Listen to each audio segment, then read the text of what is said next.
This is the interior of the Tsunami MEGA arcade that I got recently. Well, not that recently now, I guess. It was locking up in the cabinet, so I took the PC out, and a friend of mine who knows a lot more about operating systems than I do took a look at it. And it's basically just an off-the-shelf PC running Windows 98. And it's running a Tsunami shell instead of the Windows shell. So it boots up. It has a Tsunami logo instead of the Windows boot logo. It's got the mouse pointer icon hidden. And so he got it running by finding online the operating system install disk for the game Revolt.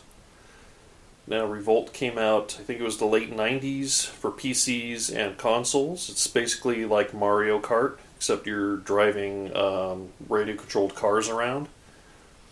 So you've got power-ups. You drive it through like a grocery store, a neighborhood, the decks of a cruise ship, a museum.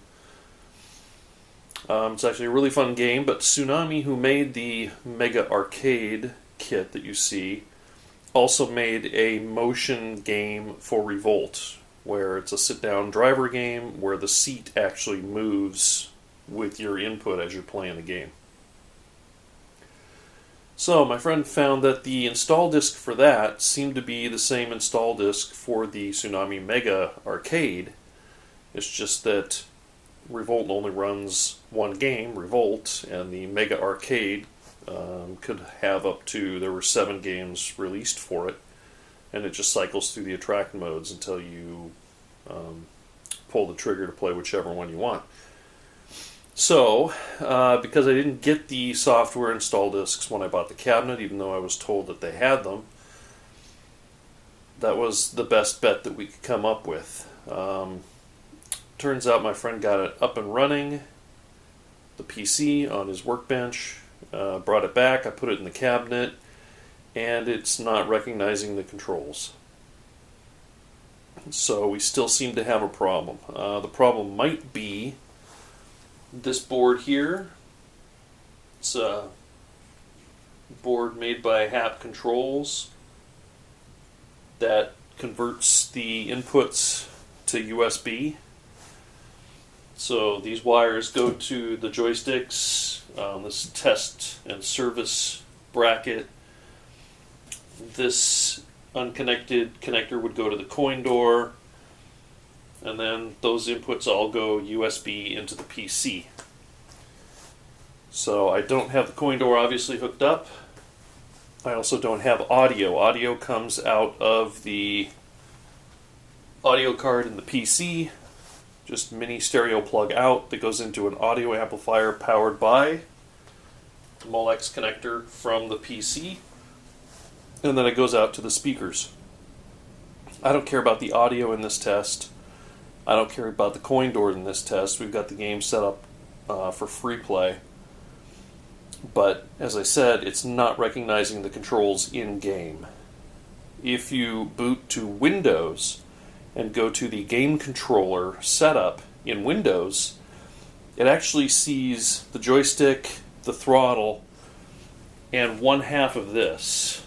I think it was the right half, volume down in service, but it doesn't see the left half. Now I tested the buttons, they work all the way back to this USB board. So the theory now is maybe that USB board is bad.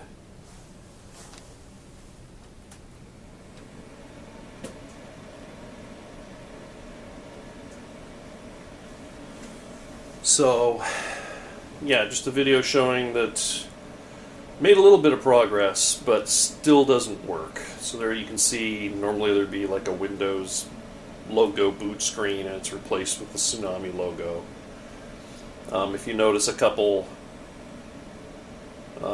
vertical lines on the right-hand side of the monitor, that's because that's just a crappy spare monitor that I have to use on projects that is not coming from the PC. It's just the monitor. Now the first time I booted this setup like this, it went through the attract mode for Airstrike, and then Crimson Skies, and then it just locked up. Earlier this morning, I was filming this video, my camera ran out of battery. It did a loop and went through the attract mode a couple times just fine.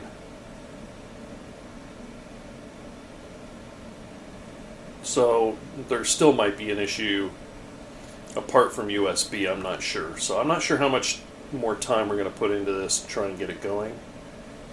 I could buy another HAP controls board. They're on eBay. They tend to go from like $30 to $65. But do I want to spend that just to get this going? I don't really think so. But we'll see. So here you can see the game demo running. Pull trigger to start, free play. Trigger doesn't do anything. So none of the buttons do anything. So normally it runs through this, and if you want to play this game, you pull the trigger. If not, you just wait. It loops the demo or the attract mode, and then it starts the attract mode for the next game. You could have 7 games installed on this system. That's how many they ported over to it, and it would just go through the attract mode for all 7 games and circle back around again if you want to choose the games. So that's it. It's at least it boots every time you start it up, which it wasn't doing before. Which we theorize it was because the hard drive was going bad, and then when they made the compact flash conversion, it was from the hard drive that already had some bad data on it because it's going bad. So both the compact flash and the hard drive seem to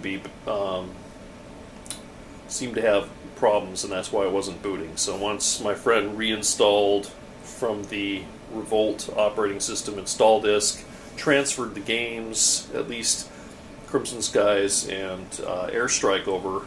Mech Warrior he tried to transfer over, but it seems to lock up, as though maybe the data in that is also corrupted. So again, here we're looking at the attract mode for Crimson Skies, and pushing the trigger doesn't do anything, pushing throttle doesn't do anything, pushing test doesn't do anything.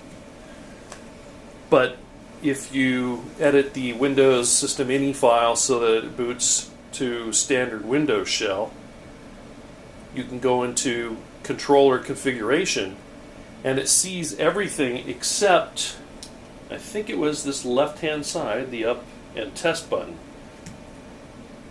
Don't show up in Windows, but the others do. So it seems to be maybe it's a USB issue, but then again, maybe it's the operating system that was installed is a little bit different than the version that was on here. Just not sure. But this is what I got so far, and thought I'd make a video at least showing that it does boot up. It runs, and it's just a standard off-the-shelf PC. The HAP controls unit is about the only thing that's special. I think the joystick and throttle are also sold by HAP. And Tsunami just put all of them together, slightly modified the games so that they would work on a PC as they were normally, would work in an arcade environment, whereas they were normally just plain PC games.